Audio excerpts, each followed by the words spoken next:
What's up, Yugi Dodo fam? Long time no see. So as you can see here, I've been doing some work on my personal game while I've been away. I've upped my stage mission from stage 4 to stage 11. And in doing so, I've unlocked Taya. So I've gotten all my unlocked legendary duelists to level 12 or 13 in Taya's case. I played her a little longer than I expected to because I was using the new feature that I also unlocked through upping my stage missions of auto duel. So auto duel is really good if you don't have a whole lot of time to play the game but you still want to not fall behind. So auto duels is up your alley if that's the kind of position you're in. So some other things that we unlocked through upping our stage mission is the Vagabond and the card trader. So the Vagabond, let's see if we can find him. The Vagabond is a duelist that pops up in Duel World every once in a while, who gives more experience than any of these standard duelists, and he only shows up a couple times per day unless you have lots of friends. So let's see if we could find him. I'm not sure why the game's lagging so much today. Alright, is he in PvP arena? There he is. So that yellow orb back there is the Vagabond. He doesn't talk much. So like in this case, the Vagabond always has these challenges associated with him. So in this case, we start with only 1,000 life points. So the Vagabond is a cheater. I mean, that's just how it goes. So if I go ahead and play the Vagabond right now,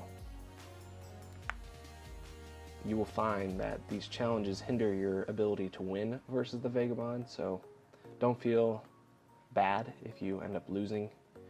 You still get a lot of experience for losing. So you want to make sure that you're always using your Vagabonds as soon as you get them, because there is a chance for it to spawn again if you use him, but if you don't use him, he will just stay there until you get him out of the way. So I like to get him out of the way as soon as possible. So here he is, the Vagabond. And this is going to be a big help for us to level up our stages as we go through the game. Not a bad hand.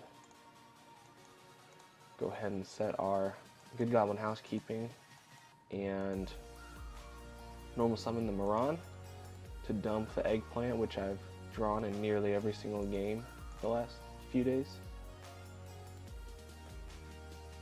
So don't want to do that again. Sorry for some throat issues today. I'm trying to get over something again. Seems like I'm always sick these days. So we actually have the mirror match and we're getting wrecked because we only had the 1,000 life points to start with. So no bueno. This happens a lot, don't feel bad. There are some more difficult challenges and some more less difficult.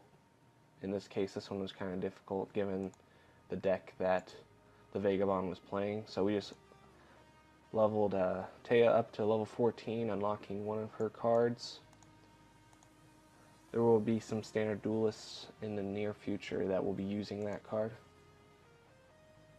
Doesn't look like it would have much use, but it can actually be pretty annoying. Freya, the Spirit of Victory. So we lost. We got a ton of experience, and then they can ask if we want to send it to any friends. In this case, I'm going to send it to my boy A Willie. And you always want to send the one card opening hand. This one gives you the most whether you lose or win. So I'm going to do my boy A Willie good. Send him that one cardo. So he'll be receiving that shortly. So that's what I'm saying about if you have lots of friends, you want to make sure that you're adding people that you know who play the game. You go up here into your friends list. I only have one right now, but you can go search people. Down here on the bottom, you get your duelist ID. You can search your duelist ID. It's on the opening screen of the game, up in the top left corner, or I'm sure there's some other way to do it that I'm not sure about right now, but that's the easiest way I can think of. So make sure you go send some requests to people. Tell them that you want the 1 Cardos from the Vagabond so you can get all that experience, level up your standard duelists. So we did unlock all of Taya's cards for her original deck. None was good. I think we did get a Dark Magician Girl though, so we will go look at that.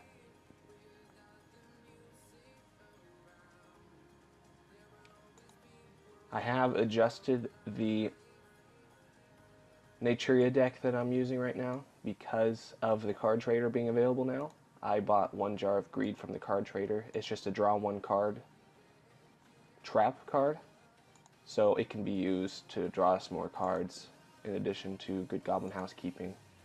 I took out the anti-magic prism, I think is what it was called. Left in Puzzle Reborn. I figured it would probably be more useful than the other one at this time.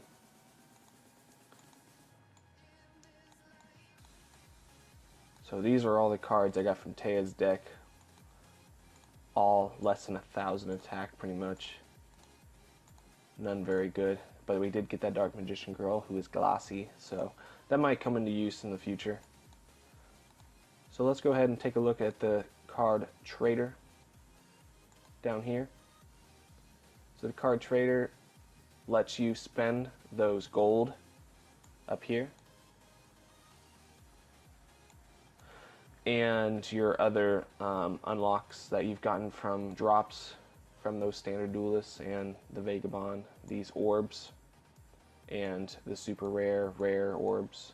So you want to be saving those up as much as you can, because as you can see, I can't afford anything. The red means that I can't afford it. The right side shows how many I have, and the left shows how many I need. So in this case, I need 38,000 gold, which I do have. I have 80,000. But I need 5 super rare orbs. I only have 1. And I need 40 earth orbs, and I only have 15. So you need to be saving those up so that way you can start affording these cards. Some of them are only gold, but usually those cards are not going to be worth anything. So I would not be investing in those until you have a lot of gold if you really care about having an entire collection of the game. That's all that card really is good for at this point. Magicians Unite will come in handy at one point in the game, so I did buy 1, but that's all I'm going to buy for now. And the card trader is notorious for being random. There is a large selection of cards for him to have in the shop each day. So those cards could be in the shop multiple days in a row, or they could be gone for weeks. It's just really randomized. So that jar of greed I bought is not in here right now. So I cannot buy another copy until it shows up again, because if I buy any of these cards, it makes it so I cannot buy that card again. See, I'll buy this Ritual Foregone right now to show what I mean. So I buy it, cool, it's in my collection now, and it's sold out. This option right here is to make the card glossy. So those glossy cards are obviously better in your farm decks and other decks so that you get more points for the standard duelist drops and legendary duelist drops. But it costs a lot more to increase a card from a normal rarity to a glossy. So I need 400 rare orbs whenever I only spent 2,500 on this thing. So, or 5,000, it was one of the two, but as you can see, I can't buy another copy until it shows up again of the normal or super rare rarities, depending on what card you bought. So I bought a normal rare. So that's pretty much all the card trader is. You can buy or swap out keys too if you are trying to play, say, Yugi over here.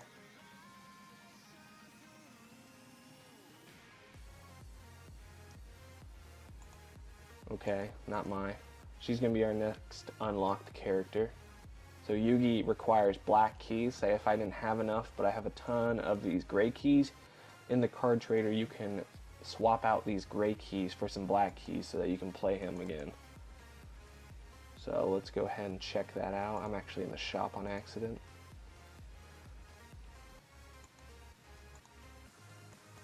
Yeah. So I could trade 100 silver keys for 10 black keys. That's really kind of a hard bargain, but on my other account I have like 30,000 of these silver keys, so it's really not that big of a deal. I've been doing it every single day as soon as it pops up, and I believe that the card trader renews every 8 hours, so it does it 3 times a day. So you want to be on the lookout for those things. It does say that there's going to be new stock in 7 hours and 55 minutes, so pay attention to that. Oh yeah, one last thing in the card trader that you need to be aware of is down here to the card catalog for conversion. You want to click on that. So this is where you can trade all your extra copies of cards into those orbs and gold. So let's go down or up to the batch convert up here at the top of the screen. Click on that. I convert by the card name because it makes sure that you only have 3 of those cards total. So this will prioritize the conversion of cards in their order of non-foil, glossy, and prismatic. So it'll keep your prismatic and glossies over your non-foils before converting any prismatic or glossies. You'd have to have 3 prismatic or glossies to have that happen. So if I do that, convert by card name, it will take all the cards in my collection that have 3 or more copies and then put them down to 3. So I only have 1 card that has more than 3 copies right now. It's Spirit of the Wind. So let's go check that out by going in here, sort by number owned. So as you can see, I have 5 copies of Spirit of the Wind. So I can convert those copies by batch converting, and that will do all the cards at once in my collection. But since I only have her, I will show how you do just 1 card at a time. You go in here, you click on them, and then you click convert and confirm the convert, and you will get 2 R jewels and 2 win jewels. So those will be able to be used to buy other cards. So I have 3 cards of everything in my collection except cards I've not collected 3 of yet. And that's pretty much it for the card trader. But we did unlock some other things, such as the ability to buy, let me go ahead and collect those free gems. I've unlocked the ability to buy the structure decks. Come on. So I went ahead and bought the Sorcerer's Alliance structure deck, so check that out in the next video. I'm going to do a little bit of a review on it to make sure whether it's worth you purchasing this structure deck. It cost 500 gems, so it is pretty steep cost if you are pretty gem deficient. So be on the lookout for that. I still need to do a Dragonic Force and buy that one, but I will do a review of both those. So that's going to be it for the video today. I know it's a little shorter than usual, but I just wanted to show you kind of the things that you start earning as you level up through your stage missions, and just being on the lookout for those things. So Dodos, I will catch you in the next video. Bye.